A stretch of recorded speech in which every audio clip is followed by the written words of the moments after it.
Welcome to the Primate Talk podcast. Here we have nuanced interactions with interesting folks undertaking unconventional endeavors and see the world through eyes that are not just our own.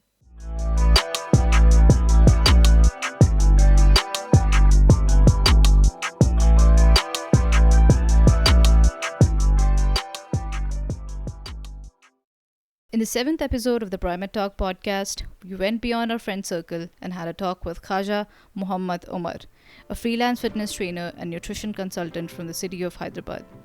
Born in Riyadh, Saudi Arabia, Omar spent a chunk of his life in the Middle East before coming back to India. Before onboarding fitness training as a career path, Omar worked as an Android developer and a software engineer with various IT and banking firms. Ticks all the conventional checkboxes, right? Wait for it. Eventually, finding out that the work he was doing didn't create a tangible impact in his or anyone else's life, Omar decided to call it quits. He discovered his calling in fitness training and acquired a level 2 certification in CrossFit from CrossFit Inclusive. After a brief stint with X60 CrossFit, Omar decided to get into freelance training and has designed his own program around fitness and nutrition, which caters to people with varying fitness needs. Some of his clients also include doctors, IT folks, and the like.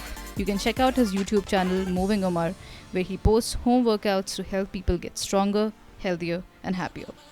Personally, talking with Omar for the first time last week, I could sense an air of curiosity and an unbridled energy about him. For anyone out there who feels stuck with something they aren't passionate about, Omar has a humble advice to ask yourself this question. What would you do with your time if you had all the money in the world and you were smart enough to succeed at anything? I'll let that thought linger on. Omar is also a plants man and loves nurturing plants. Besides, he also loves working a good brew. Interesting, isn't it? So please, tune into this conversation to know more about fitness from this young and talented gentleman, Muhammad Omar. We're finally on. Welcome, Omar. Welcome to the show. Thank you so much for having me, Arundhati. It's a pleasure because this is my first podcast, so let's see how this goes. And this is our first podcast outside our social circle. Like, you're the first person that we expanded to outside our social circle, because we until now we were only talking to people in our circle, and eventually there was going to be a point where we were going to run out of people in our own circle. So yes, good start with you. Anyway, so after a lot of struggle, we are finally here. After a lot of audio struggles and all of I those know, issues, right? Yeah. yes. Right. So Omar, it's really good to have you here, and your journey is something that I'm particularly very interested to know about. So Yeah. let's jump right in. So okay, let's start with your transition, your career transition from being a software developer, when you jump started your career as a software developer slash engineer with HSBC Global Banking. There was another firm, the name currently eludes me, and then you Dell. were Yeah. Dell. I was working Yes, for Dell. Yeah. yes, Dell. Yeah. So I'm really curious to know how a person goes from being or having a very secure job, or something that people aspire for. They want to be software engineers and they want to be in a safe job. How do you go from being that to a fitness trainer, to a nutrition consultant, and all of that? So let's just get into that a bit. So I feel everyone has this moment in their life with whatever career they're in currently, and they always have this thing in their mind which always like nags them constantly if asking themselves what if they were doing something else, what if they were doing something they actually enjoy. And because of the responsibilities, because of the money that they're making and the security aspect of it, they never take a decision for themselves, or they never make that change. For me, I think when I landed that job as a software developer in HSBC, I wasn't in the mindset of working. I always wanted to do my masters outside. So Mhm. the job was mostly like a placeholder till I get that masters. And unfortunately or fortunately, I did not get my master's visa for. So I wanted to try going to the US, but that didn't work out. That led me questioning a lot of things.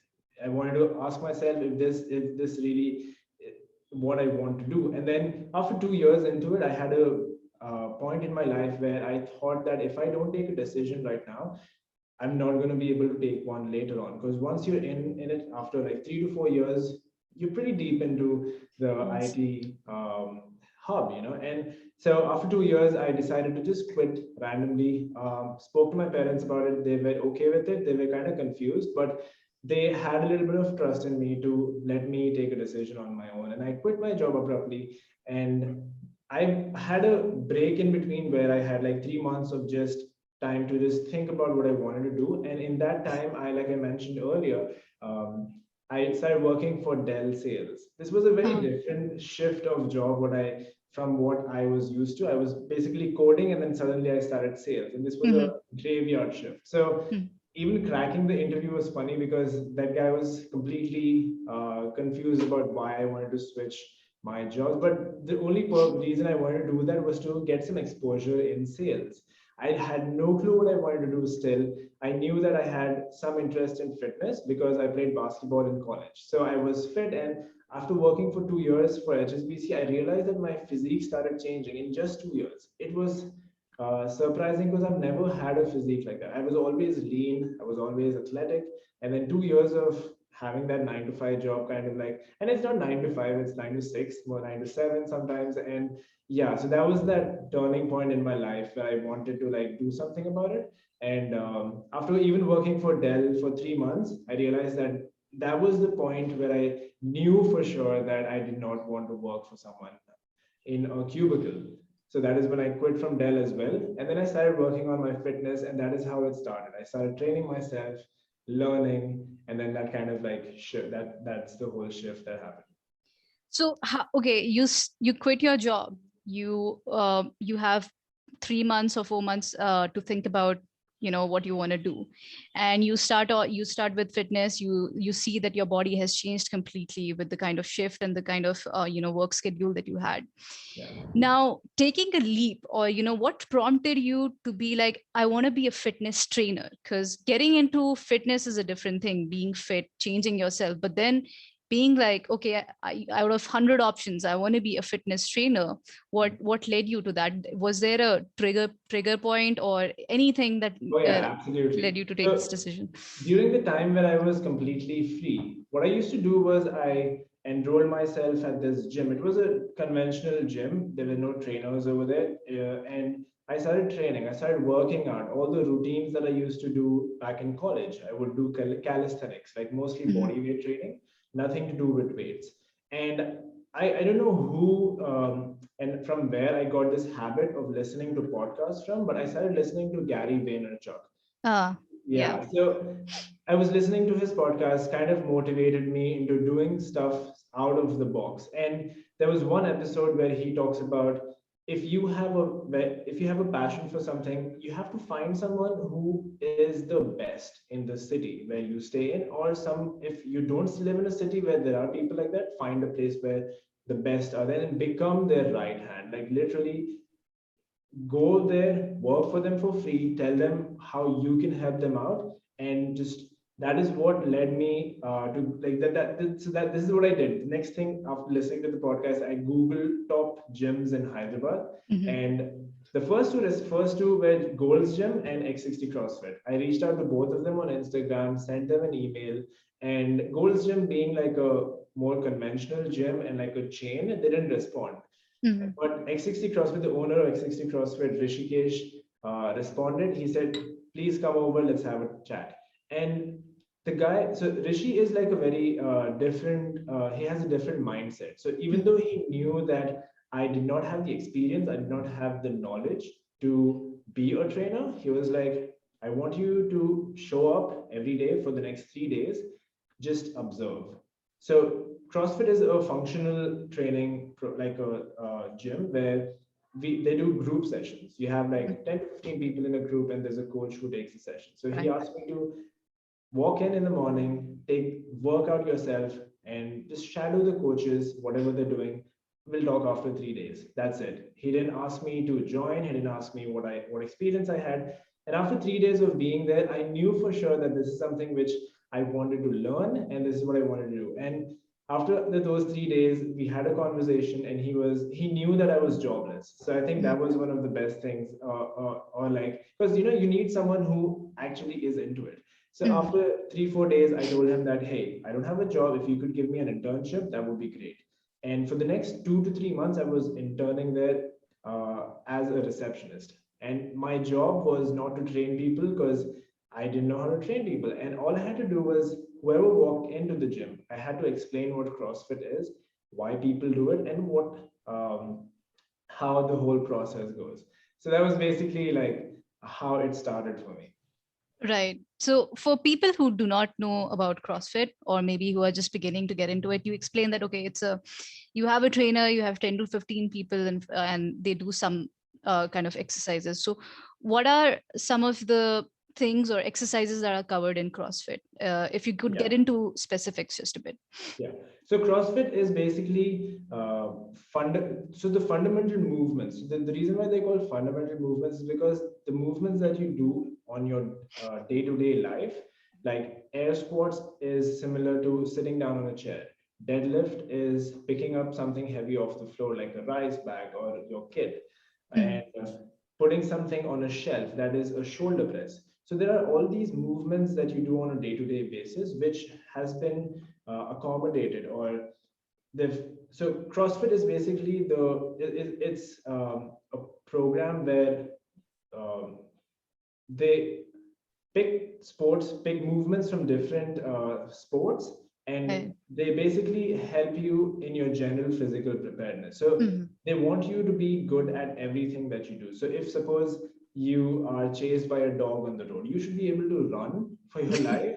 And at the same time, if you had to like pick up something heavy, help someone lift something, you should be good at that as well. So that's basically the concept of CrossFit.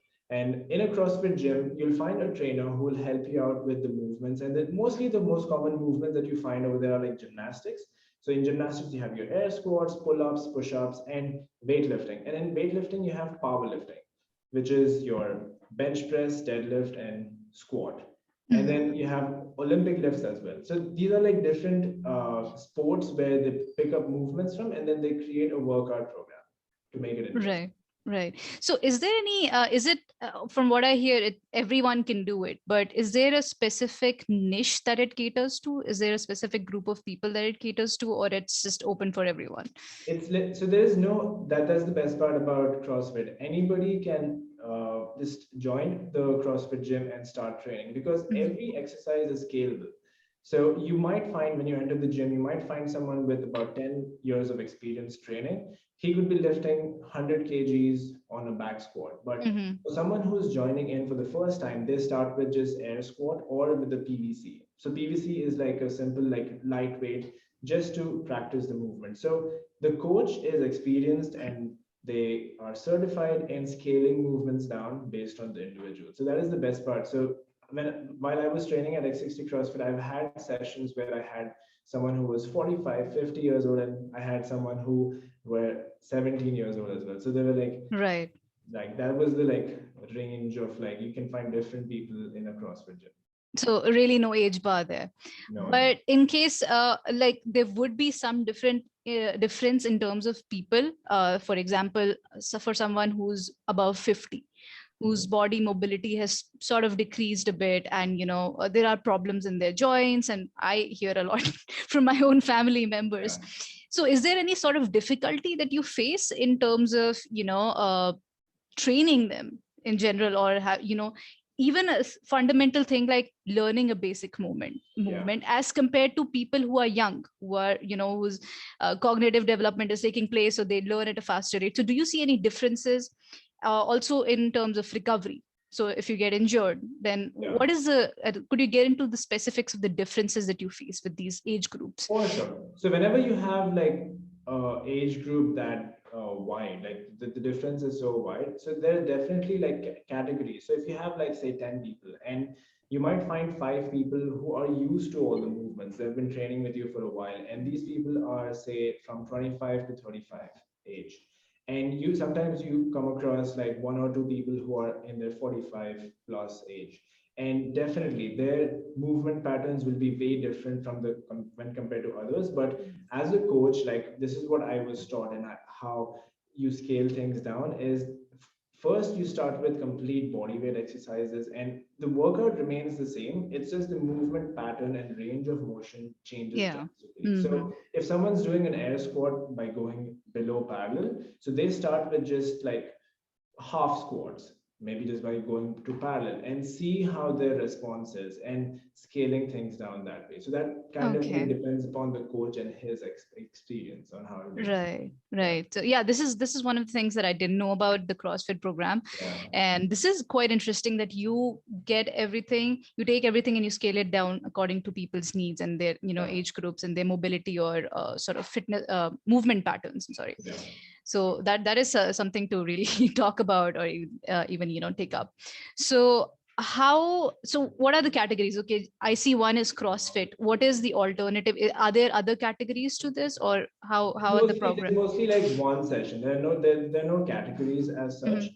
But if there's a beginner, the whole focus will be on the beginner, in the sense like they will get kind of like, so there's a skill session in each class.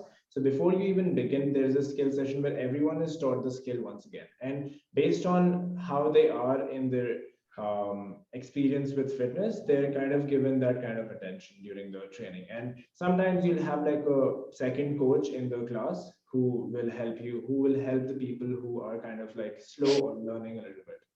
Okay, all right. Well, that's just like a normal class. Yeah. I know, yeah. All right. So, okay, let's just let's just go back to the basics, right? For people who are still thinking about onboarding onto fitness, and let's just go back and build a case for fitness. Okay. So, why should it be adopted, especially when increasing digitization is leading to mass adoption of work from home? The most of us are working from home, and what that has done is blurred the line between rest and work, basically Absolutely. play work and play, right? Yeah. So that has sort of reduced those lines, and now that could lead to a lot of problems in a lot of physical problems. So as a trainer, I covered these things with one of my friends in the earlier podcast, but I want to know from a trainer, Mhm. what first of all, what are the problems that can happen if you just leave your body be Yeah. and not have any movements in your day or not have any workout in your day? What can happen? And now, if it's not too late, what can we basically start with? So on to you. That makes sense. So for someone like who's been inactive for a long time, what the major things which I come across is, since ever since COVID hit, I've been training people online a year before COVID started. And the major thing that the people who I train are mostly people in the in the IT industry who work like long hours, and they don't find time to work out. And what I try my best to do is to figure out how I can get them to train at least 3 to 4 days a week, so that some form of activity, some form of physical activity can get some blood flowing in their body, just so that their joints and all the joints in their body don't start like, because um, the body starts like when you're inactive for a long time, your body starts giving up on you. So that's the reason why, like, when you do strength training, you're basically building strength in your muscles, in your joints. So all of that is important. And apart from having long work hours, people also compromise on their food. So that is like the two biggest pillars when it comes to training. So that is something which I focus a lot on when I start to train people. So when you start balancing your diet, and most Indian lifestyles, they're very carb dense. So I take it slow by helping them understand what the importance of protein is, how you can balance it step by step. So not having a balanced diet, like everyone knows, the main cause for death is obesity, and like sugar is considered like the biggest reason for all these diseases that people come across. So just giving them that awareness is the first step as a trainer, is what I feel. And just and the objective is not to scare people, but to help them realize that, by training consistently for like 4 to 5 days a week can take a big would be a big step towards having a healthy lifestyle later in their lives. Right. So I'd like also like to get a little bit into the specifics of when you're not exercising, what's happening to your muscles. We know that something is happening, something bad is happening, but if you could get into that in terms of what's happening to your muscles, what's happening to your joints, and what is that is the physical impact of that. I mean, you could get into a little science behind that. Sure, sure. So when you're not being active, right? So just to take an example of your legs. Now, if you're not training your quadriceps, your glutes, and your hamstrings by either doing squats, lunges, and all of that stuff, those muscles start to get weak. So suppose one day, like you decide to like sit down and and you realize that your knees start to hurt. Now Uh-huh. the problem is not because of the knees being weak; it's because your the muscles that attach the knee, they start to get really weak over time Hmm. because you're Hmm. not using them that enough. So if you look at like you, since you walk a lot, if you start walking, your calves and your ankles stay healthy, but your knees give up way too soon. If you look at patients like who are a little older, they have arthritis where most of the times it's the knees. People need knee replacements, replacements. If you see like most of the people who you talk to, and Right. that happens because of like a lot of deficiency in your diet. And the second thing is your training. If you don't train and keep your muscles strong, that's kind of like uh, the reason why people start to have all these issues. So Right. Mhm. yeah. So okay, I mean, that is definitely insightful. And for people who are not still after 1 year of COVID and being at home, Yeah. not getting into this, not adopting this lifestyle, I think it should be a great source of caution for them to start Yeah. working. It's coming from a fitness trainer who knows more about this. So yes, I definitely something that people should consider, everyone should consider, and people who have considered it in the past should consider keeping it consistent and not Yeah. like dropping it in between. So all right, so there's another thing that I want to touch upon, and this is again for those people who want to get into this world of fitness, and it's about the barriers to entry. So as a trainer, when you are persuading someone or encouraging someone to get into fitness, what are the common excuses, first of all, that you hear from people? Yeah. And what are also some of the reasonable barriers you feel that people face in terms of getting onto fitness? So Yeah. reasonability and some Yeah. excuses that people give, so anything. So uh, the most common, like I wouldn't say excuse, but most yeah, like this is what I hear a lot, especially when I was training at X60 CrossFit, is when even though they enroll for a program, it's the time that they're unable to put into the program. So if they suppose sign up for a morning session, so they find reasons, because obviously waking up in the morning is not the most easiest thing to do for most people. And yeah. the fact that they feel like they need results instantaneously, like within 10-15 days, is what holds them back from Mhm. continuing, because this the point that they've reached in their life where they had to like start training because either people told them that they're getting unhealthy, or they look at themselves in the mirror and they realize that they need to start training, that hasn't happened in the last 15 days. They don't realize that it took them like 20 years, 20-25 years to reach that point where they're facing this wall where they need to like take a decision. And that kind of like is a hard pill to swallow, and that kind of becomes an excuse that, hey, I don't see results, I've been training for the last 15-20 days. So understanding that it takes time, it takes 8 to 12 weeks to see the smallest change, and if you're training consistently, that's like the biggest thing that people need to understand, that consistency is important. And if you try something new, whatever it is, it could be training, it could be new habit, you have to give it time. And what was the second question again? If where Yeah, in terms of the reasonable, you could say that, okay, this is something that's reasonable. We definitely can work around this, Yes. but this seems, for example, for some people, uh, costs can be a very demotivating factor, right? Yes, yes. Spending a lot on your supplements, spending a lot on your gym subscriptions, that can be a demotivating factor. And Yeah. yes, I feel that that's reasonable. So what's a workaround for that? How do you convince people in that, if that's the case? Absolutely. So if let's talk about the money part. if you feel like the programs that you look into or you're interested in is expensive, and but you have to get something done, the simplest thing that you can start is by starting by walking. Yeah. You can take literally 15 minutes to start, and if you're an absolute beginner, you can start with 15 minutes of walking.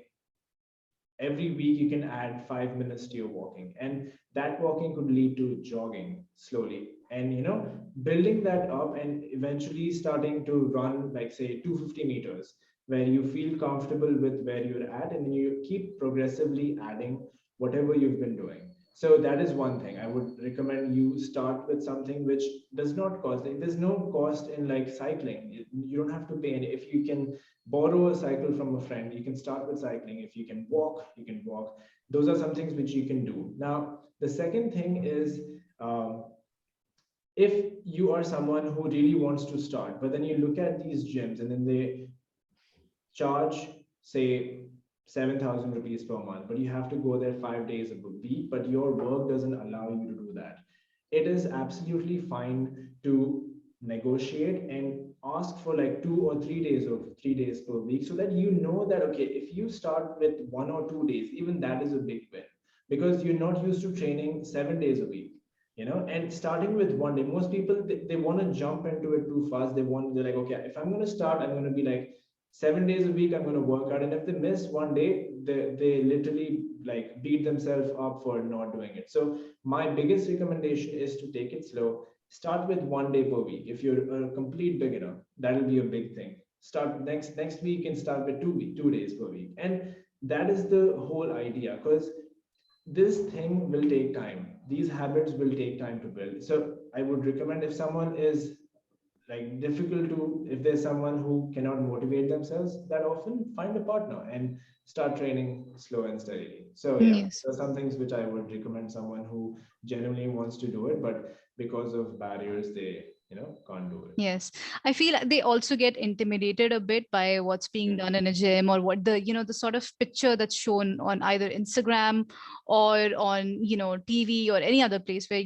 they get intimidated by, oh, this what we have to do? I mean, I can't do it. So they don't realize that the one who's doing it at that level started somewhere. They started from essentially zero, and Yeah. now they are able to do this. So that's the same journey.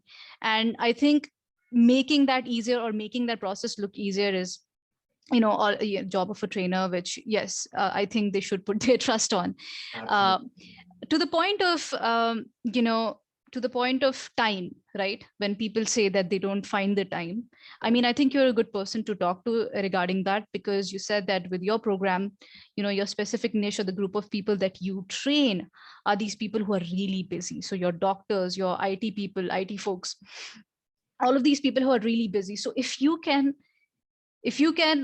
carve out the time in their busy schedules, if you can fit fitness into their schedules, then I Yeah. think it's going to be a lot easier for other folks. Uh, So in terms of time, since you've been training such people, let's talk about that a bit. When people say they don't have time, how do you do that with these folks who are really busy?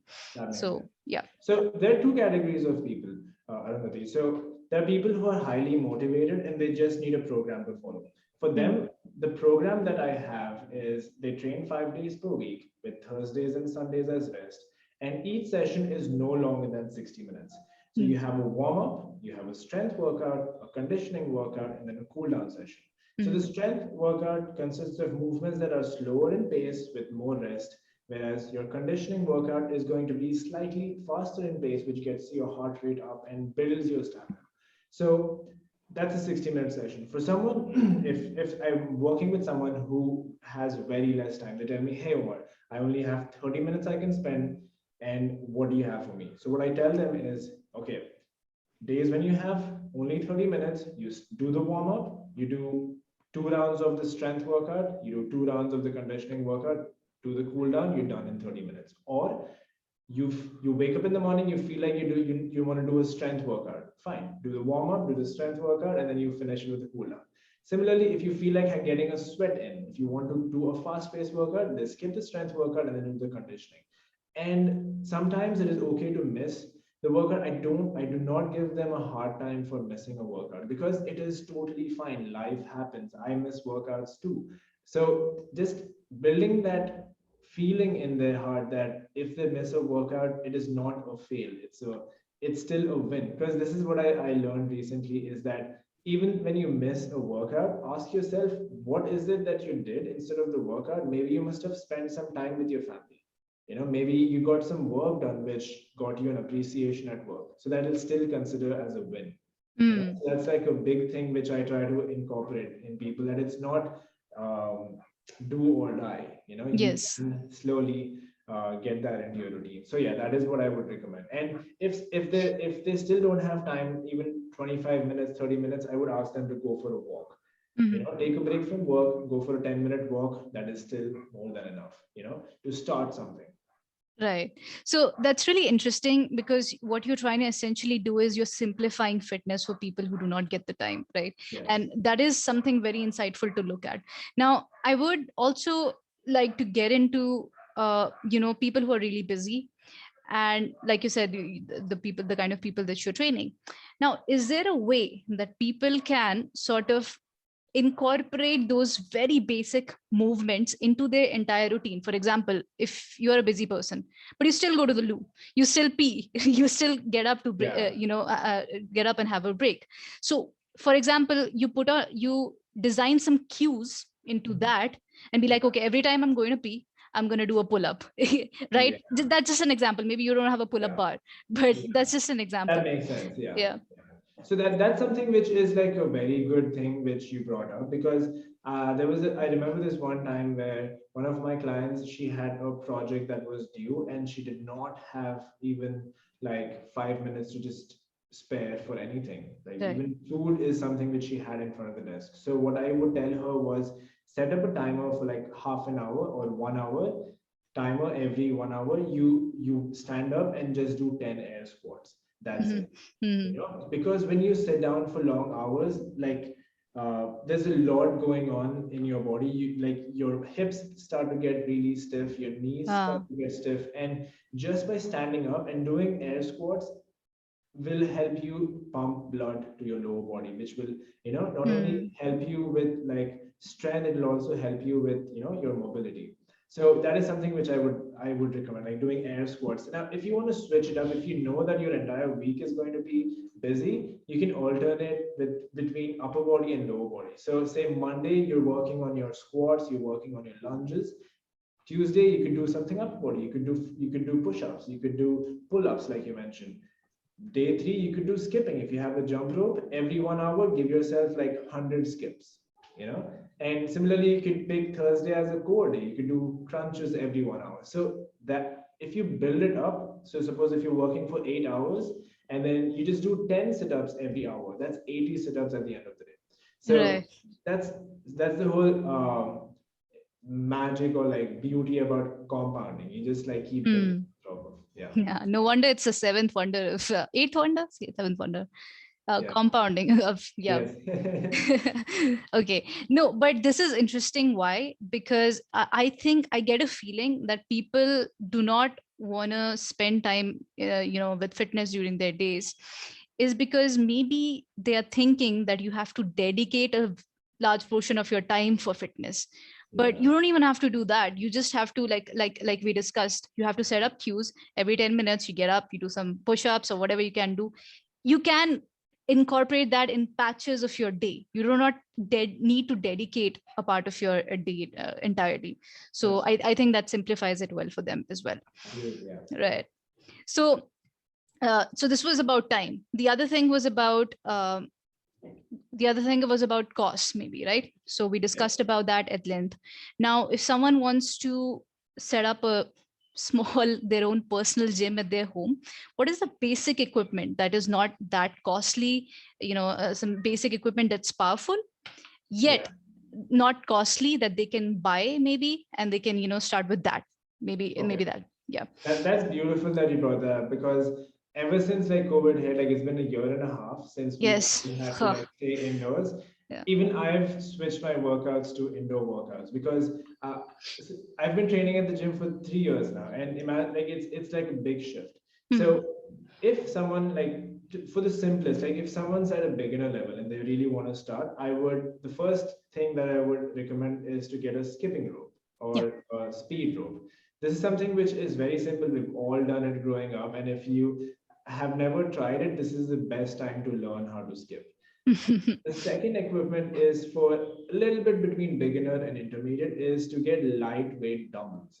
A pair Mhm. of dumbbells is like one of the most versatile equipments that you can own, with which you can do a ton of movements, like you name it. Like you could do weighted squats, you could do glute bridges, you could do some upper body movements like shoulder press, floor press to work on your arms, and even deadlifts.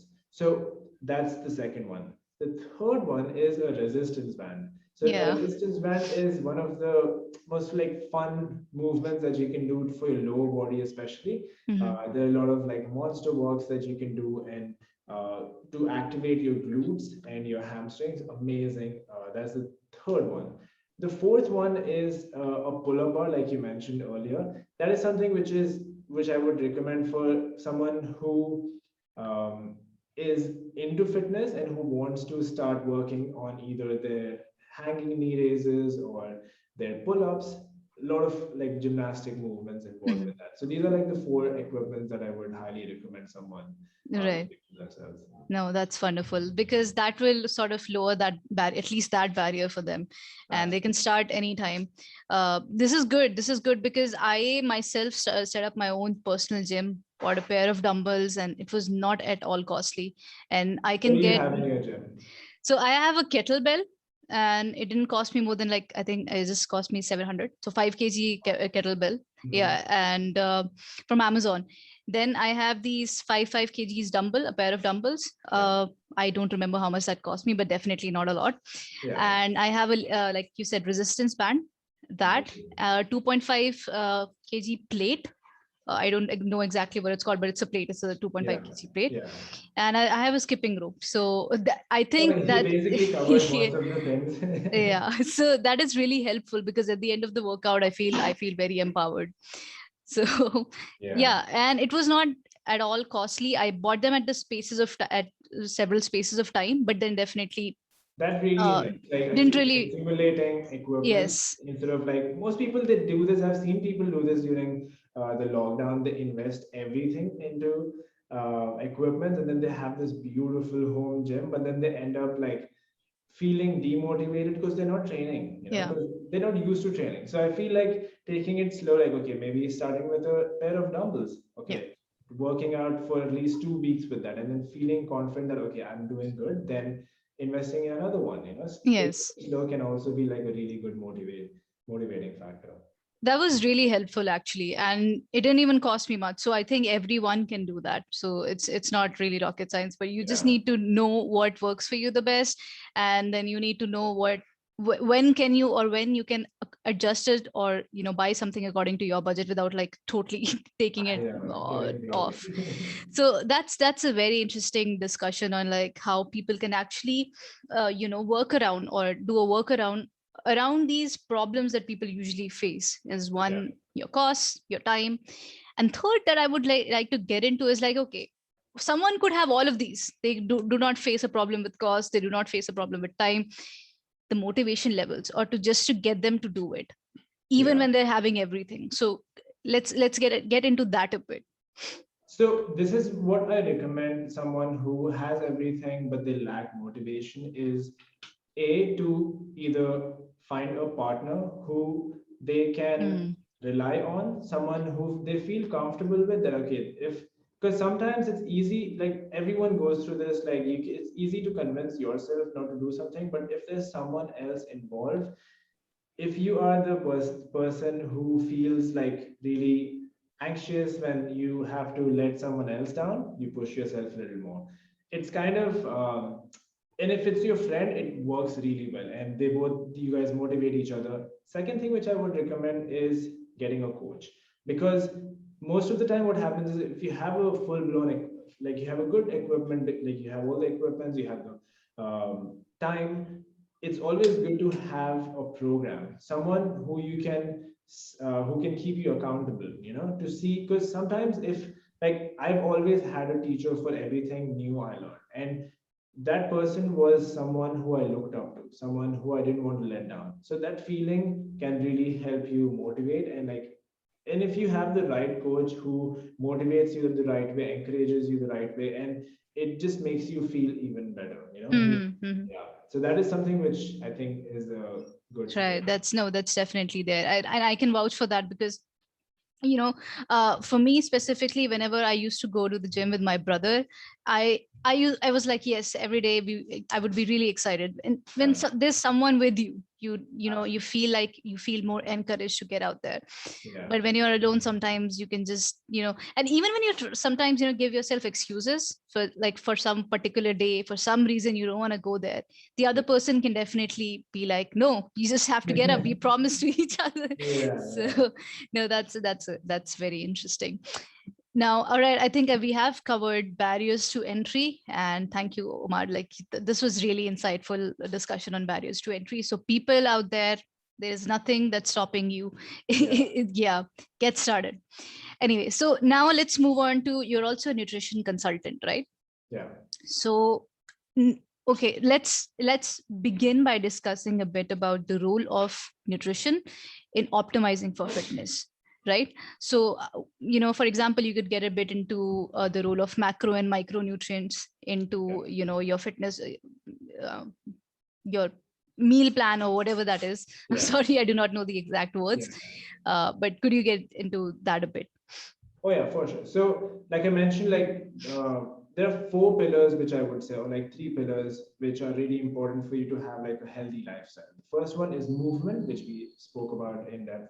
The second thing is nutrition, making sure that your food, which I'll get into a little more depth later on. The third one is like your stress and sleep. I kind of consider them like both Right. together. So you need to have a good balance with like these four things in order for you to see change. There are most times where I've seen people work out really well, 7 days or like 5 6 days a week, but then they either fall short on either of these other pillars. Like they eat don't eat really well, they kind of overcompensate with what they eat. And you know, sometimes they're eating well, they're working out well, but then they have a lot of stress with work and Mm, to sleep well. So right. that also affects negatively like with your progress. So if I'm just talking about nutrition, if someone reaches out for help, the first thing that I try to understand is their current routine. I try to understand what their breakfast, what their lunch, what their dinner looks like, how their weekends look like when compared to their weekdays. And it kind of gives me a really good understanding of where the imbalance is. Most of the times, I'll tell you like a common thing which I see is a very uh, like the if you look at the macronutrients like carbs, protein, and fat, the carbohydrate intake is really high. You know, Mm, because of the work that you have, they kind of eat only like rice, roti. As Indians, that's kind of a yeah. staple here. So helping them understand that okay, you can start with adding one protein source in each meal of yours. That could be a good start. And in a perfect world, having like a balanced plate would look like okay, you know, you have about 40% carbohydrates, 30% protein, and 30% fat. But I don't expect them to understand that from day one. What I Mm, try to help them out is okay, can you start tracking your food in order to understand that okay, so suppose if you came to me and then your goal was to just lose weight, nothing else. So the only thing that can help you lose weight is to stay in a calorie deficit. Now, uh-huh.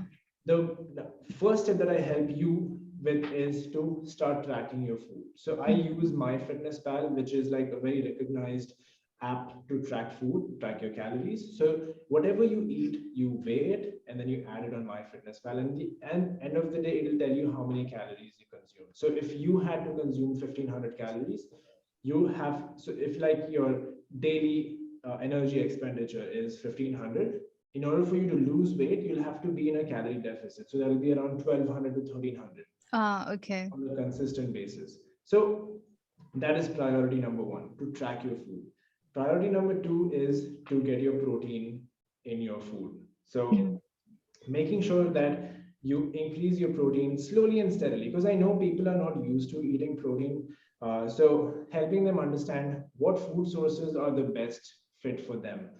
it's very fun, it's interesting, because nowadays you hear like nutritionists and people who have worked with nutritionists, they give them diet charts is something which has like it doesn't work most of the time, because for if suppose a trainer is used to giving a certain diet plan, this is not even like, if suppose someone's used to eating like an Indian lifestyle, like a South Indian kind of a meal throughout the day, and the trainer, if they recommend something Western, that kind of happens most of the time. Like Hmm. grilled chicken, sorted vegetables, and they look healthy on paper, but that's not natural to that particular person who is trying to lose weight. Right. So understanding what their lifestyle is, and even if you're suppose for breakfast you have a lot of idlis and dosas, it is okay to continue eating that, as long as you slowly, step by step, help them understand. Okay, even though you're eating idli, maybe you can add an egg. Maybe you could add some of the other protein source to begin with, and then slowly help them build on top of that, because it's difficult to expect them to completely change whatever they're Yes. eating and then switch to the new diet plan. So that is why I Mhm. have them give a blueprint of how their plate should look like and what sources is something with what sources they can pick from. So I give them a list. So if they're vegetarian, I give them like a list of protein options, and I ask them to pick 3 to 4 options that they enjoy or they've had in the past, which they can add slowly to their day. So that's No. kind of like my way of doing it, helping them like understand, okay, first you need to stay in a calorie deficit. Can you start tracking? And even tracking is something difficult that some people find it difficult. So I have them start like, okay, let's try with 1 day per week. Can you track your food once per week? And like Right. taking it from Hmm. there. Yeah. Hmm. Okay, now that is a very systematic approach, because getting people to change everything in one go in one Yeah. day, it's not ideal. First of all, you have to sort of acquaint them and acclimatize them to the new Yeah. process very slowly, and then over the time you'll see that there are going to be a lot of results. So that Yeah. is definitely there. But one thing that I wanted to get talk a bit more was on carbs, right? People say carbs are bad, and people think that that is not to be taken at all. Trust me, I've heard a lot of people talking about carbs in a bad way, I but know. I feel like carbs are important in certain scenarios.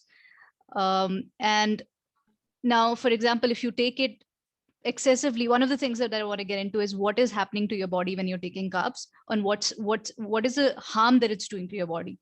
So I've Yeah. heard somewhere basically like blood glucose fluctuation that can lead to a lot of problems. So Yeah. things of that nature, could you get into why carbs are harmful in that way? And second, what is the 100%. importance of where should actually our intake uh, be high, right? Yeah.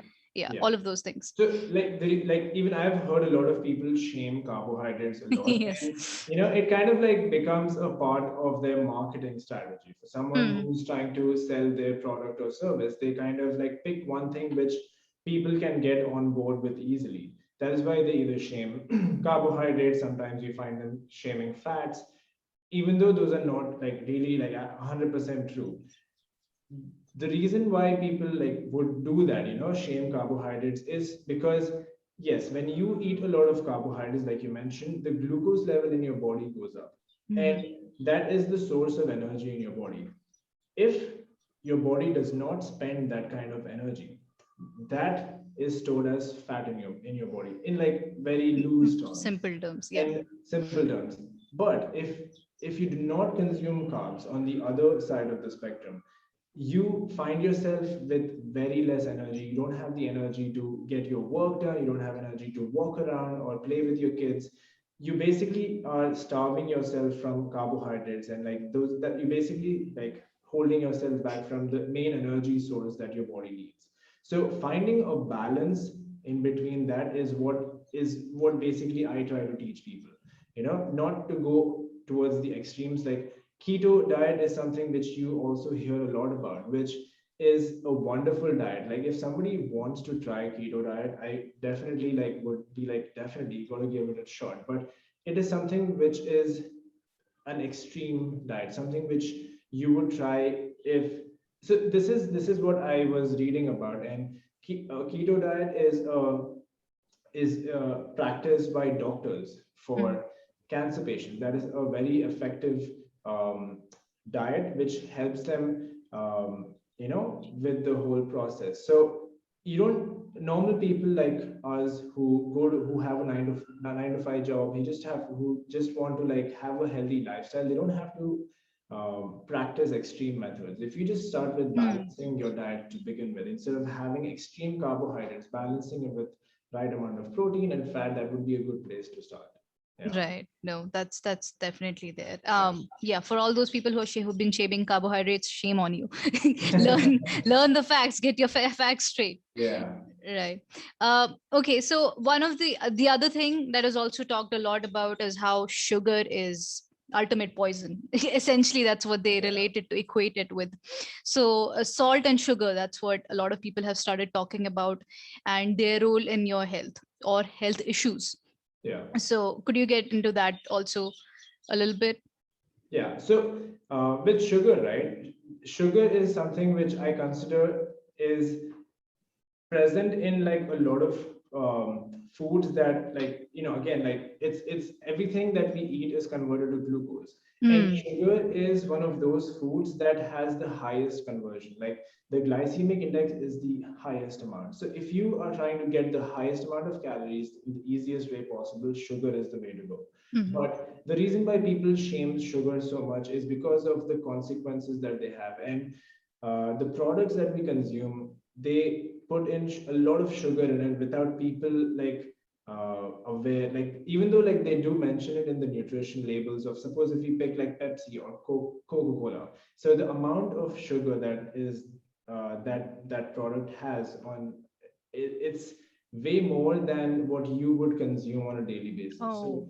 that is the reason why. So if you pick like a can of Pepsi, and if it's like 100 ml can, 25 grams of it, 25 ml is just sugar. Mhm. So that's close to like 4 to 6 uh, teaspoons of sugar, Mhm. approximately. So the reason why people, like, even I recommend, cutting down sugar as much as possible in your diet is because it is it is something which, first of all, bumps up your calories significantly, and it's also not that great for your health. Mhm. Like that's the sugar is like the leading cause for like obesity and all your heart related diseases. So instead of like, so this is what I tell people who are, used to eating a lot of sugar. Instead of cutting it completely, start with a like more achievable goal, like cutting it by half, or like slowly reducing it to a point where you're not consuming direct sugar or refined sugar. You could start with like fruits. You can have fruits. This is basically, I do like this 3 to 1 method.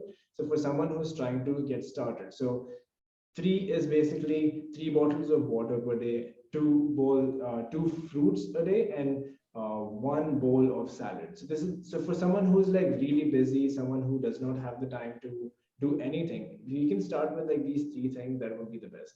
And sugar is, like you mentioned, like that. That's the whole point of, cutting down sugar, so that you Mhm. can slowly build better habits towards achieving your goal.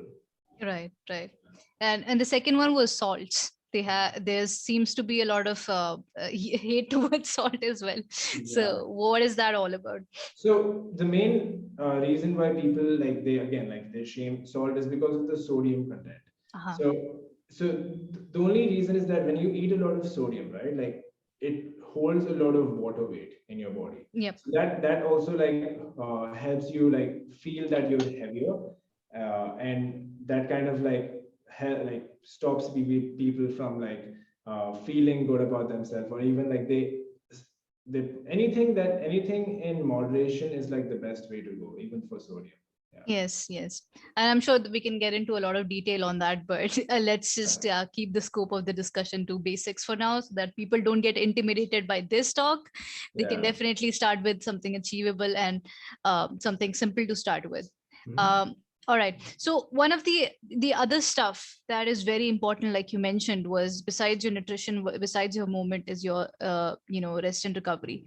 Yeah. And so rest and recovery, I would want to get into the role of warm up, cool down, and sleep in, what is the role of these three things in an effective training program. Mhm. And especially let's start with warm up and cool down, because I used to have this habit, I'm going to admit this, that uh, I will do warm up, but then after my exercise is over, after a very hard session with the exercise, my exercises, I would skip on the cool down part because I had to rush to my office.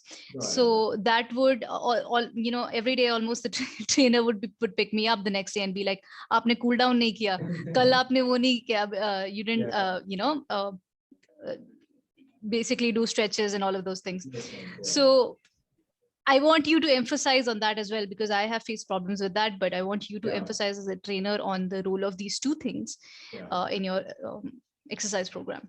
So warm up is something which, like you mentioned, right? People like take it for granted because it's kind of a boring part of the workout. Like the workout is like something, okay, you're lifting weights, that's kind of the interesting part, but warm up is something that takes time. It takes Mm, effort that goes into it. And the reason why people, like most trainers, they put more emphasis on the warm up is because it helps you get the blood flowing in the muscles that you might be using in the workout. right. So, for example, if you're doing deadlifts on a particular session, right? So you need to get your hamstrings, your glutes, and your quads warmed up.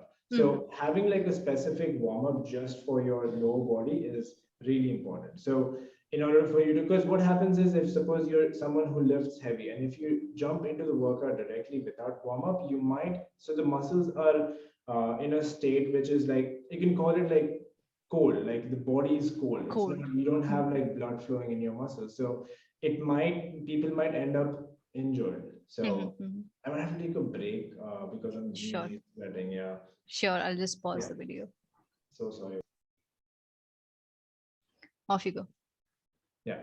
So where were we again? Role of warm up and cool down and all of Yes. that stuff. So for the warm up, that is what I would highly recommend. So understanding which muscle groups you're working on that day, and specifically doing body weight exercises that can help you activate those muscle groups. So just to give you an example, like we were talking about deadlifts. So you use your hamstrings and glutes. So doing simple movements like air squats, body weight good mornings, and glute bridges. Mm-hmm, So I would do anywhere from 8 to 10 repetitions of each exercise, mm-hmm, repeat it for 3 rounds. That would be like a good warm-up set for a deadlift workout. And definitely, when you're lifting weights, it's always good to start with lighter weights and build it up to a moderate set where you can start counting your sets. So that's just an example for your warm-up.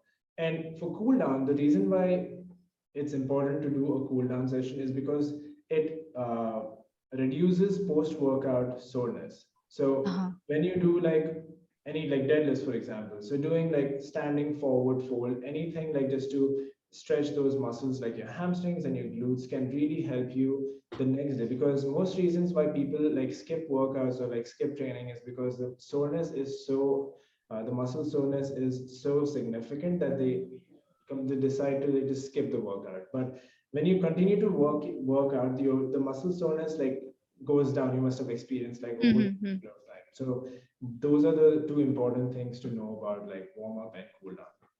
Right.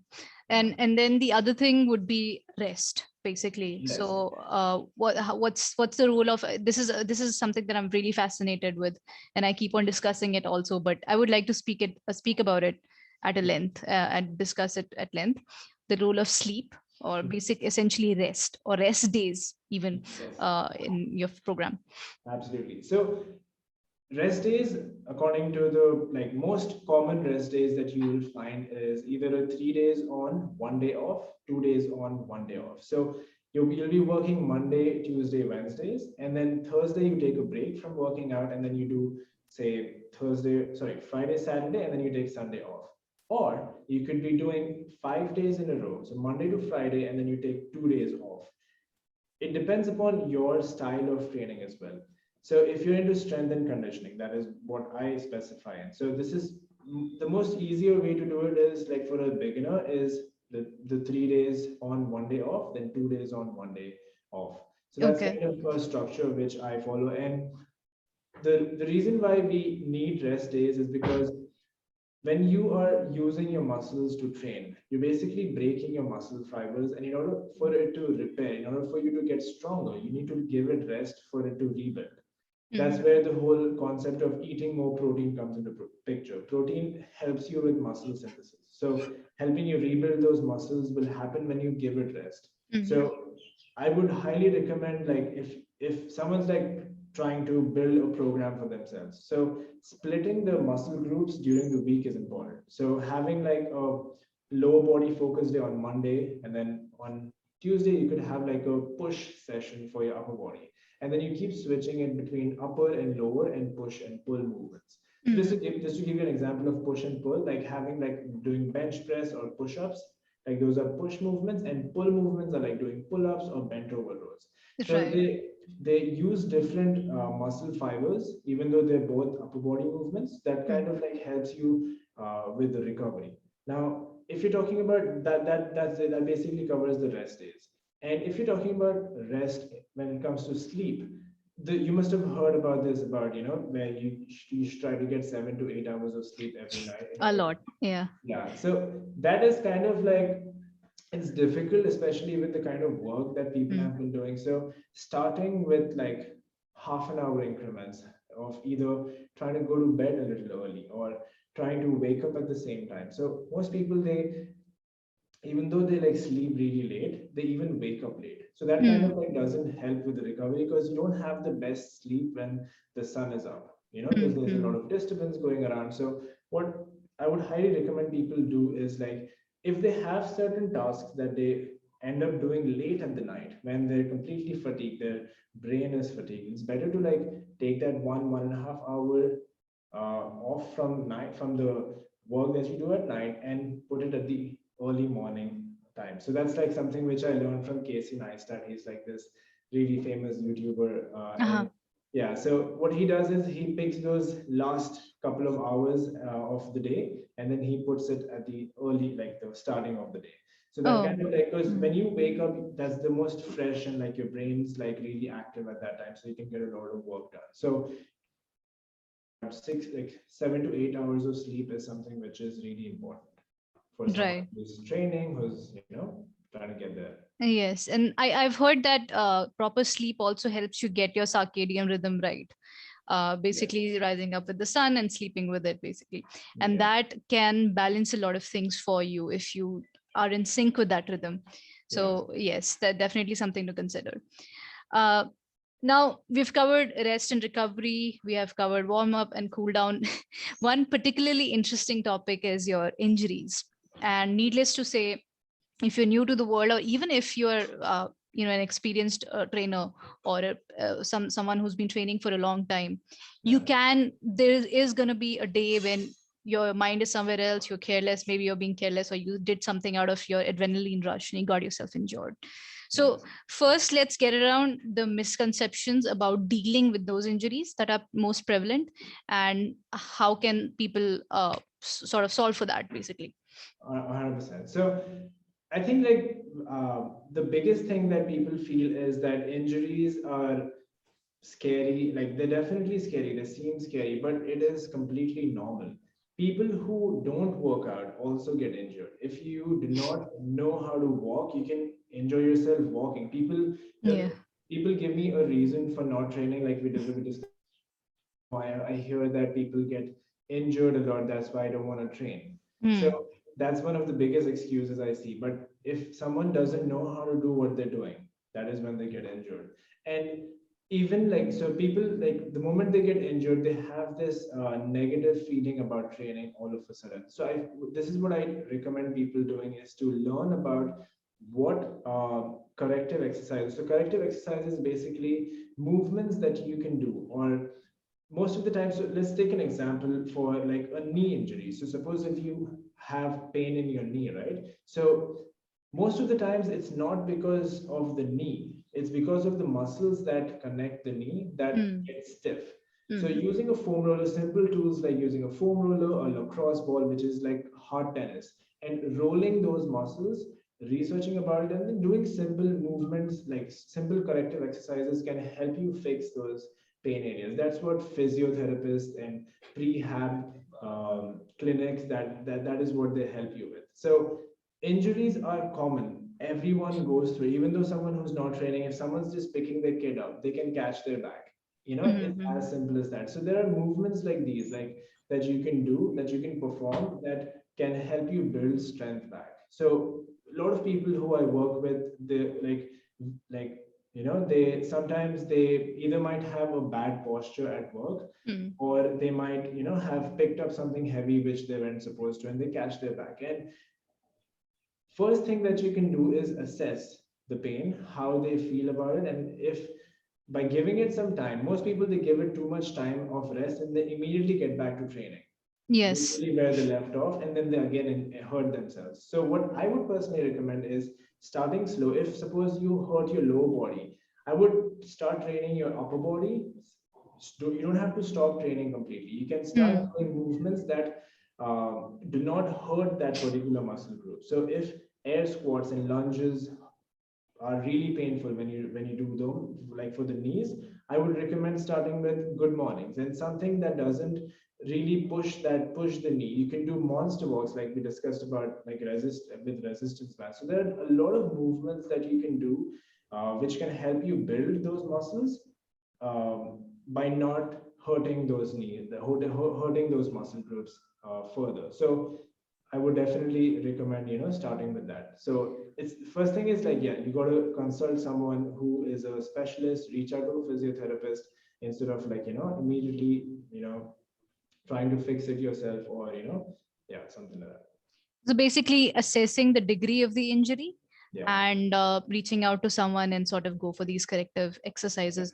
Okay, one thing that led me to think about that your this talk led me to think about is how do you have some cross talk with the physiotherapists, those guys out there, like whatever, do they tell you about something and you for example, you mentioned about the knees, right? Yeah. This is how they are correcting for injuries in the knees, right? So is there some research that they, these physiotherapists do and you guys have some crosstalk because you're fitness trainers? And Yes. yes, so what are the things that you, what are the latest things or anything that you hear from those guys, from those physiotherapists to Yeah. account for so that injury doesn't take place? I know. So the most common things that I come across is knee and back pain. Uh-huh.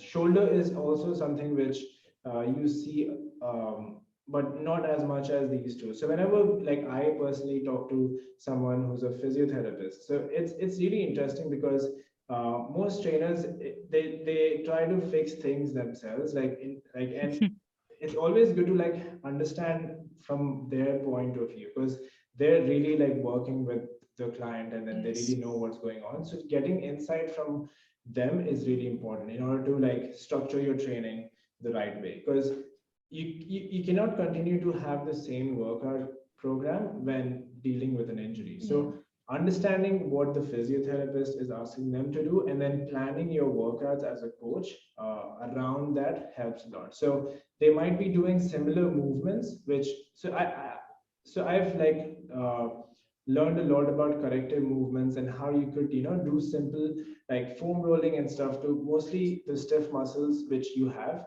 But that is something which is, if someone's a client, and right now because we're doing remote training, it's always good for them to do it in person with a physiotherapist. So yeah, so as a trainer, I would recommend like getting like talking to them in person, understanding what muscles that they're working on, and see how you could continue to train like without affecting those muscles in particular, so that you can continue your training. So this is what I did once where I hurt my back. I started focusing mostly on my upper body strength, a lot of Mhm. gymnastics, try to stay away from weights, like not lifting heavy weights, because that might affect the training for my back. Yes, I have heard that back injuries and knee injuries are especially really hard to get out of. And these knee injuries in particular, I heard because I like I said in one of our earlier calls, I told you about how I had some problem with my knee Yeah. when I was involved in my own sport. And that knee, when I started researching around that problem, that ACL tear or whatever that Yeah. was, uh, I started hearing a lot about, well, you consult someone, but the best thing is the thing is that it can stay on for life, and it could stay on for life. So yes, these are very difficult things. And if someone, a trainer who's is not talking with the physiotherapist out there who really working on ground, then I think it can be a little tad bit challenging for the person who's getting trained, because Absolutely. Yeah. you try to give something or give them some info that you are not really sure about. You're Yeah. trying to just like give them suggestions, but those don't really work, and you end up just worsening the problems for them. So yeah, I think there should be crosstalk between, and that's what I wanted to know. Like, is there some crosstalk Yeah. between those guys and Yeah. you guys? Yeah. So yeah, that's very interesting. So this is one. Injuries is one. Is there anything else about the world of injuries that people, if you were to summarize, because this is important, Yeah. exercising and stuff, okay, they can do, but injuries is something that you want to generally avoid. So Yeah. like on a very prescriptive basis, if 2 3 points you could just summarize for people and be like, hey. Yeah. So first, I would like so there's a very interesting concept. So it has been proven. So the moment you hurt yourself, the first thing that people do and have been doing for the longest time is ice themselves. Eyes. To yeah, so that that reduces your inflammation in your body. And I was reading an article which basically proved that theory false, because when you hurt yourself and then you see that your body is getting inflamed, it's the body's defense mechanism to like keep that like muscle or like joint to further like damage. So the inflammation kind of helps the whole process of healing. And what I would recommend is like like definitely read about it a little more. But I this is something which like uh, the articles that I've read has suggested that icing it immediately when you hurt yourself is not the like best way to go about it. The second thing which I would do is give it some rest, in the sense you don't have to like stop training like completely, because when you it's first of all it's difficult to train in the first place if you have difficulty with the motivation. So if you like hurt yourself, if you hurt your knee or something, that doesn't mean you cannot train other muscle groups, other body parts, just to keep you going, and assess like if you're able to do other movements without pain, then I would highly recommend like continuing and making sure that you check your injury with someone who is qualified for that particular um, injury. And third, like the last point which I would say is really focus on your warm up and cool downs, because that is basically like your like like prevention is better than cure is what you say, like you hear a lot. So that is something which I would highly recommend, finding a coach who can really focus on the warm up aspect of it, making sure that the program is progressive and it's specific, it's very customized to your goals. It's not something which you just start following blindly because that you saw that that person can get, that person has like a very very good physique, and then you just want to follow his program. So having something customized to you will really help you in the long run trying to stay safe and also like continue to work consistently. Right. No, yeah. Thank you for covering this discussion from both perspectives, as in how to be cautious when dealing with injuries, not getting yourself into that, area in the first place. And Yeah. then second, if you have gotten yourself injured, how to deal with it. Yeah. So yes, that is definitely adds to a little bit of perspective for people Yeah. out there. Uh, okay. So another thing, this is something that I have begun to research on.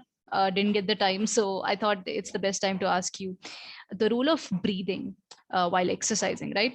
So I am told, and I do not know whether it's right or not, that you should not be breathing very heavily or through your mouth when you're exercising, because that can cause certain troubles. So I do not know how that is right, but what I want to understand is what's the role of breathing and regulation of your breathing Mhm. when you're exercising. How does that affect your fitness, your exercises in that That makes sense. regard?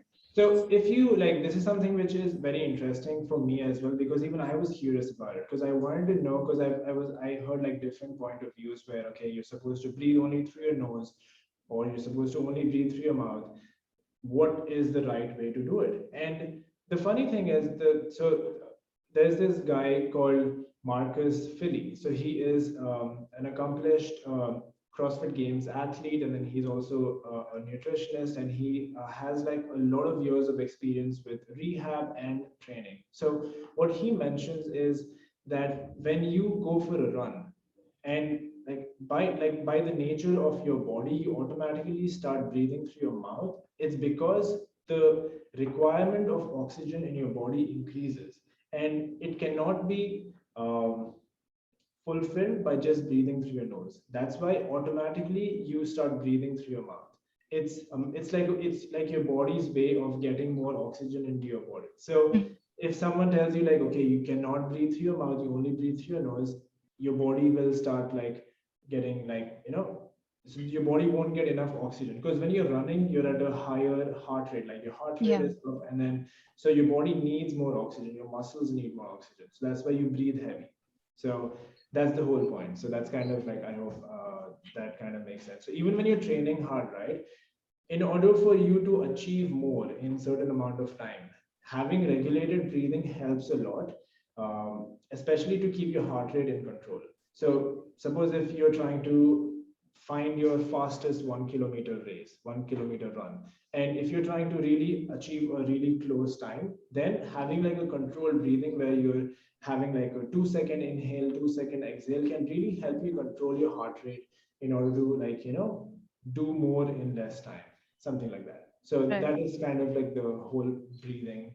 No, that is exactly the two sides of the picture when you mentioned that, right? The first point that you brought up, that maybe it's just your natural way, body's natural way to breathe, Yes. get in more oxygen. But the one point that this guy, Oxygen Advantage is written by whom? I forget his name. Sorry. So Yeah. this guy made a point that there, after a particular saturation level, after a particular level, if you breathe more, that doesn't really make a difference. So he laid out this point that breathing more is not really going to make a difference. So if it is better if you can regulate it by just breathing through your nose even when your exercise is tough. Okay. So yes, I mean, definitely something to research on, and definitely some Yeah. things, something to leave our listeners with, and maybe we can also come up, a little more informed on that one. Yes, but what I discovered, what I saw for myself is naturally I would open my mouth whenever breathing Yeah. heavily, whenever exercising heavily. But then over the time, I read this guy, and I just started Yeah. breathing through my nose no matter how intense the exercise would get, and I realized that my body eventually got used to it. So It now does. naturally I breathe through my nose and I do not breathe in my mouth. Yeah. So Yes. do not know what the benefits of that are, or if that's hurting my body, but yes, like you said, definitely something to think about. And Absolutely. thank you for offering that perspective as well. Yeah. From We touched it from both the perspectives, which is something that people can play around with. Yeah. Right. So this almost sums it up, or sums it all up.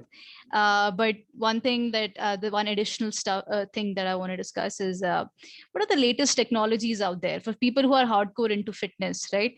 Naturally, they would want to evolve. They would be like, okay, what are the contraptions, or what is the machinery that I can put onto my body? So for example, I was going through a YouTube channel, and you had done a review of this Compex Wireless 2.0 machinery. Yes. So Yes. tell us, even though it was 2 years ago, but tell us a bit about this, and little about any technologies that out there in the market that people can, who have Absolutely. money, can Yeah. buy. So the video that you mentioned, I make YouTube videos where I review products, and I have some workout videos over there. So Compex is like an electronic muscle stimulator, which majorly is used for muscle recovery, and for it's also used as a tool that helps you with recovery. So some, even therapists use Compex or like any other Mm, electronic muscle stimulators. Like I mentioned, right? Like suppose if you hurt your knee and you cannot squat, you still would want to work on certain muscles like your quads or your calves. So muscle stimulators helps getting some blood flowing into those muscles, so that it mm, kind of helps you with the recovery. Because that is one of the reasons like why you could own a muscle stimulator. Like it could, if you're like a pro athlete, like you're either into running, swimming, or any sport, as a matter of fact, it can really help you with like your post workout soreness, help you um, with that particular aspect of training. I would mm, highly recommend that. Muscle stimulators are something which is not really needed because they're really expensive. For mm, someone who can afford it, like I told you, pro athletes who really take their recovery seriously, I would highly recommend them, checking them out. The other thing, like you mentioned, like electronic gadgets, is like, so I've been using like an Apple Watch for the past 6 months now, and definitely there are certain things that are good about it and certain things that I really like, I'm not on board with. Hmm. I'll talk about the cons first. So when you train, right, the whole concept of calorie tracking to see how many calories you've burned is huge in today's world, because people want to know how many calories you've burned. When they talk to someone, they're like, if I'm going to do this workout, how many calories am I going to burn? And that number is very inaccurate. Like, there are a lot of things that goes into understanding and calculating how many calories you burn, and it's different for everyone. And it is proven that these trackers, right, calorie trackers, are like almost like 30% off, like 30% off, like by margin, like the accuracy rate. So that can either, so I'll give you an example. So for someone who's trying to lose weight and they have to be in like a 1500 calorie daily intake, and then they do a workout which says that you burn 700 calories. So what they do is, okay, cool, I burn 700 calories, I'm going to go eat 700 calories worth of food. But then if you look at the difference, the the ratio of which it could be off, that Mhm. could lead him to be on a 300 400 calorie circle. Oh, yeah, right. So what I personally felt after using these are really good equipments that you can own to keep you consistent. So there are this thing called, like, there are rings in Apple Watch where it'll Hmm. track how long you've been standing. If there's a Hmm. standing goal, if you've been moving, exercising. So there are like three rings, Hmm. which I find is very motivating for you to like keep like a streak. It tracks your streak of how long you were standing for a day. So if you're trying to count your steps, I would highly recommend getting one of these trackers, because it really helps you like achieve some goal. You could start with, say, 2000 steps per day, Hmm. bring it up to 3000, so people can start walking. Like I mentioned earlier in this podcast, like, if you have never done anything, the best thing you can do is like start by walking. And if you can Hmm. get Hmm. one of these trackers, it would really help you like count your steps and then give you like a more measurable goal to work on. Right. No, Yeah, but the point that you mentioned about no matter how useful these technologies are, there's always a margin of error, absolutely. and that can also unnerve people a bit, Yeah. because they're going to be like, hey, what's wrong with me? One particular incident that happened with me only was I was doing a normal workout. I was just warming up, and suddenly my watch, my Fitbit shows that my heart rate has reached 180 beats per minute, and that is like very, very high for my own level. Yeah. And obviously that was not the case. I found out later. It's just that I don't know what happened at that moment that gave me, and I got really nervous. I got so anxious. I'm like, what's wrong with me? What's happening with me? And that only induced a bit of nausea in me. That thing itself, that worry itself, Yeah. whereas there was nothing to really worry about. It was just like, yeah, so these things can really throw people off. Yeah. So good thing that you mentioned that, yeah, there's the margin of error needs to be considered. Don't get anxious.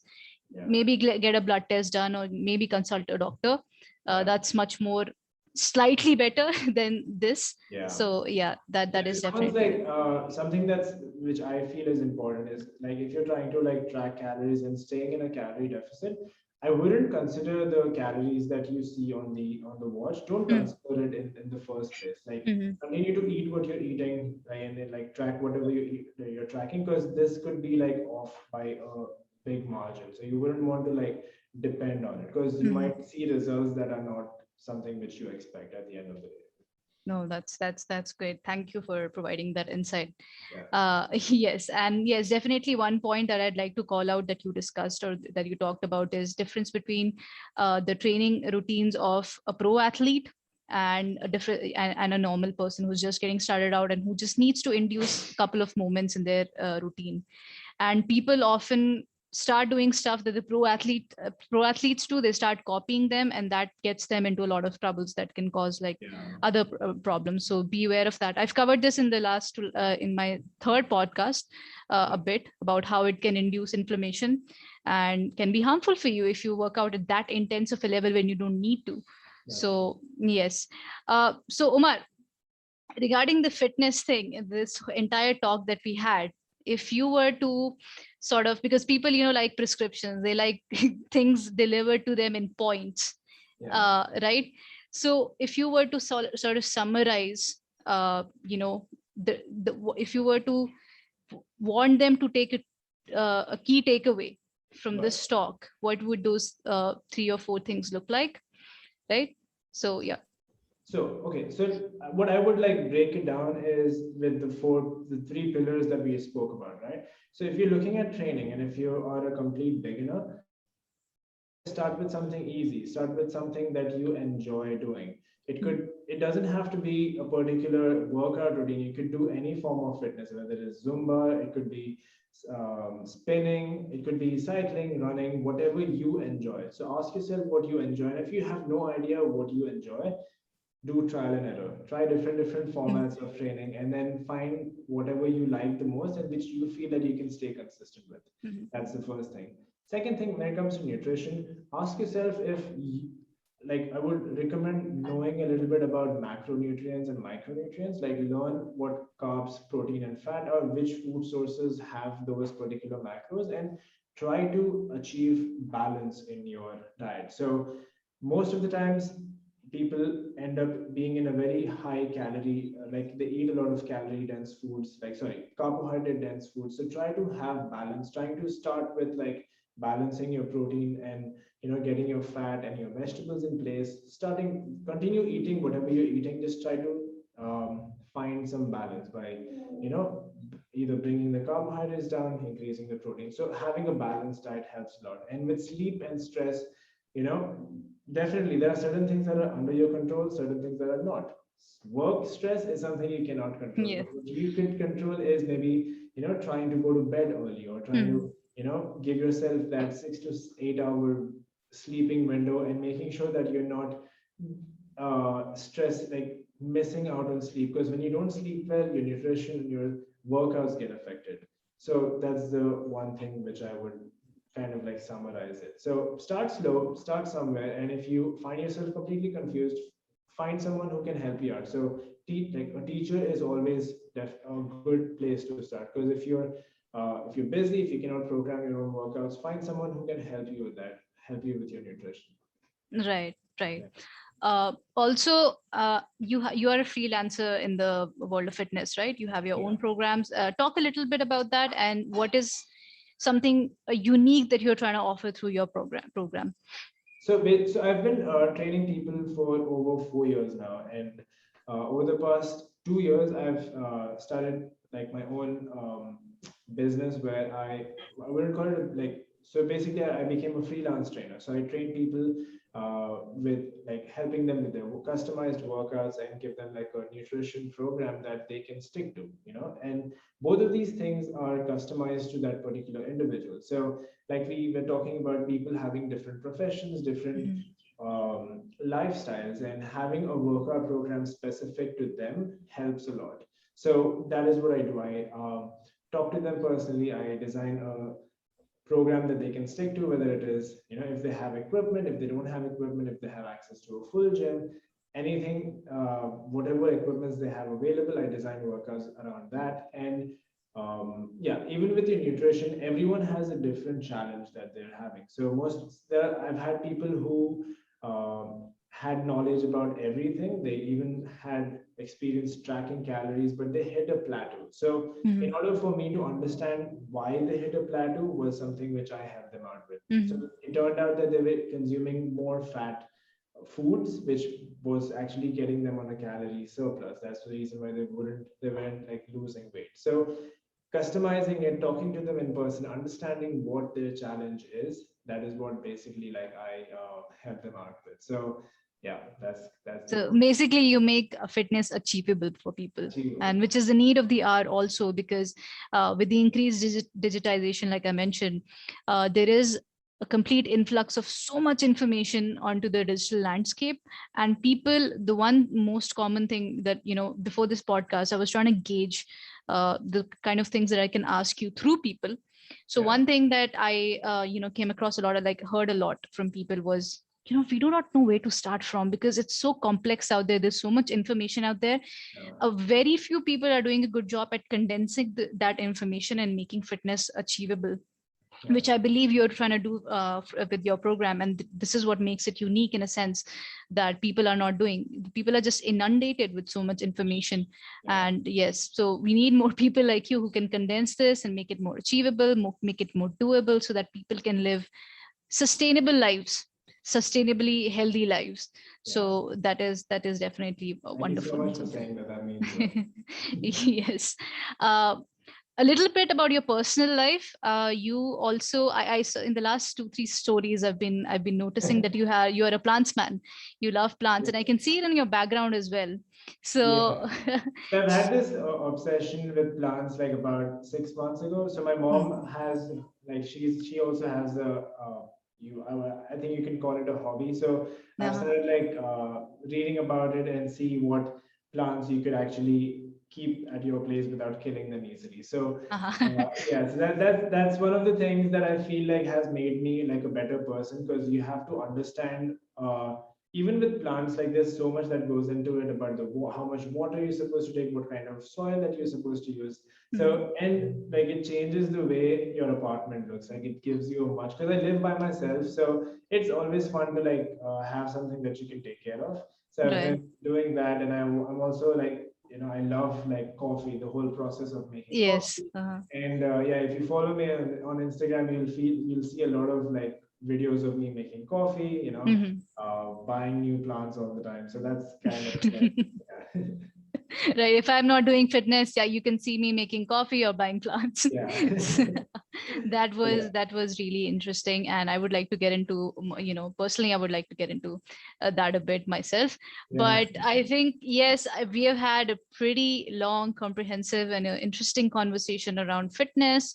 And this is something that Omar has already listed out everything for you. He has already told, spoken a lot about this. So where can people find you, Omar? So you can, I'm mostly active on Instagram. So you can find me. So this is my username. It's moving underscore Umar.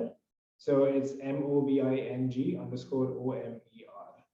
So that's my Right. Instagram handle. So yeah, you can reach me out over there. And if you have any questions regarding like how to start training, or if you would just want to get on a call with me, trying to understand and talk about what is it that you're struggling with, and how I could, maybe give you either suggestions, or if you're like, direct you to the right way or to the right person, I would love to do that. So yeah.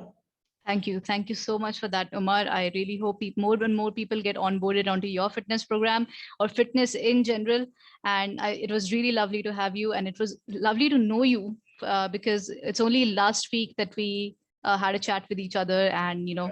Yeah. came to know about a little about each other. So really nice having you on the podcast. I'm sure you're going to Thank you add a so lot of much for value. having me and inviting Yes. me to be a part of the podcast. And it was really like fun, because this was my first podcast, and I'm really happy I did it with you. Yes, true indeed. So, all right. See you, man. All See you. right, see Goodbye, you. everybody. Goodbye.